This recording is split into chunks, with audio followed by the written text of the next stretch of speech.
Hello. Welcome to class. This is my home away from home, my office. They haven't kicked us out altogether yet. So anyway, just so what you know where you are here. So you know where you are here. This is the state flag of Delaware. So that's going to serve as the backdrop here. And yeah. So what we'll end up doing is after you do some discussing online and sorting out the material for yourselves, I'll get up and give a lecture like this. It'll usually be in several parts. YouTube doesn't like really big files, so I'll probably upload things in maybe 15-minute chunks, that kind of thing. So anyway, okay, well, let's just get right into it. You had done some reading and writing and thinking and collaborating on what's going on with Huck Finn and this growth of consciousness that he undergoes. Yeah, I mean, this is very much a text of realism, and what we were seeing in, say, a realistic work like Wharton, Age of Innocence, or in Life in the Iron Mills, that reality sometimes is just overwhelming in its power, and our own power, our own personal willpower, sometimes just cannot measure up to the sheer force of industrialized America, what can really be foisted upon us. So you see that in Newland Archer. You see that in Hugh Wolf. They just failed to be able to manage. But it's also realistic, and this is Twain's point here, it's also realistic to understand and lay hold of the incredible power that we do have, the incredible power we have to change, the incredible power we have to undergo personal transformation. And you see that in Huck Finn. He's not overwhelmed by everything that happens. Yeah, he's faced with some pretty incredible challenges just as a boy, but look at what he's been able to manage to overcome and grow and change in remarkable ways in the process and in highly believable ways. Huck Finn starts off as a product of his community. Slavery is okay, Jim is someone's property, and that's it, and he doesn't question it. Same thing as everyone else, not just in his own community, but all through the South, up until the Civil War and beyond. Slavery is okay, it's a moral right, and it's morally good to hold people in bondage. But Huck Finn, what makes him so remarkable is that he's able to overcome that entrenched belief system. He's able to break out of it through no help but his own process of moral reasoning. This is Twain's way of saying all of us Americans have that same capacity. And this is why I think this novel is so relevant even to today. You look around us, racial hatred is alive and well. It's as bad as it's always been, horrifically so. We had that shooting in El Paso just earlier this year, just disgusting. So what is it going to take for us as individuals to overcome socially prescribed racial hatred? And I think Huck Finn might give us some ideas about how to do that.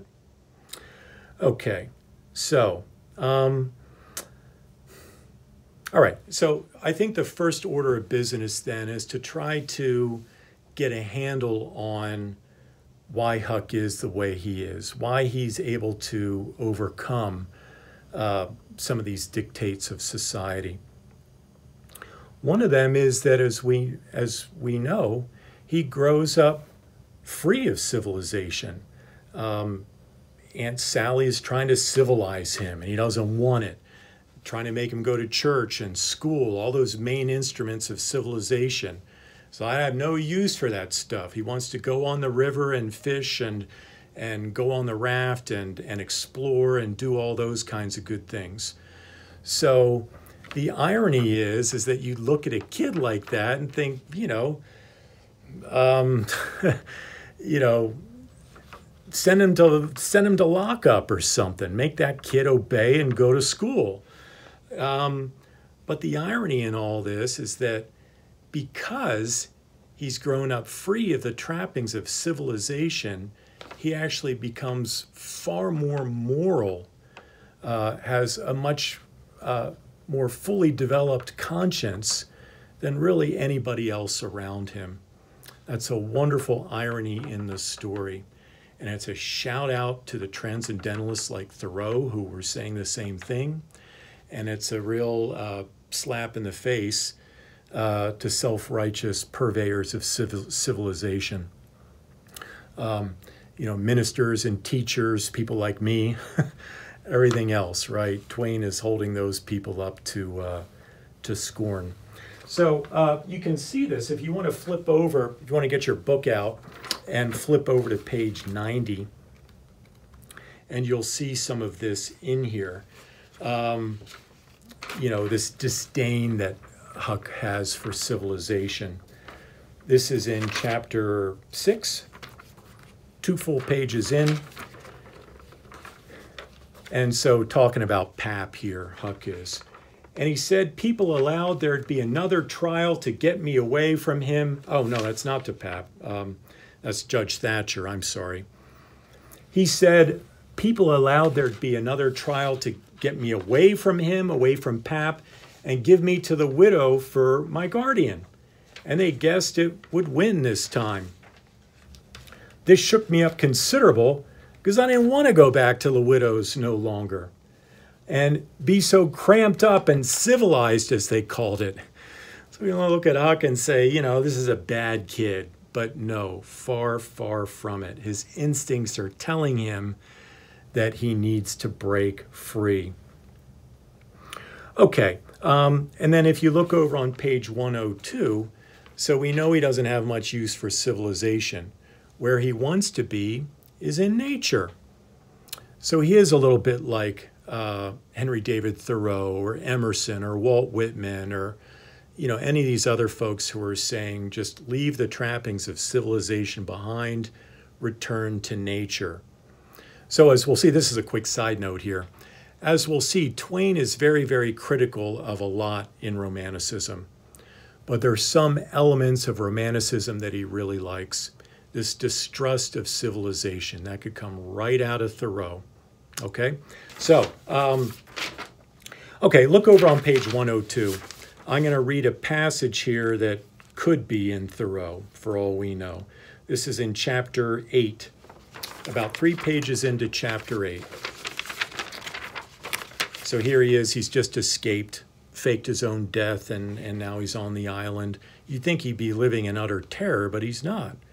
First time in the novel, he's in utter, complete peace and serenity, deep sense of well-being.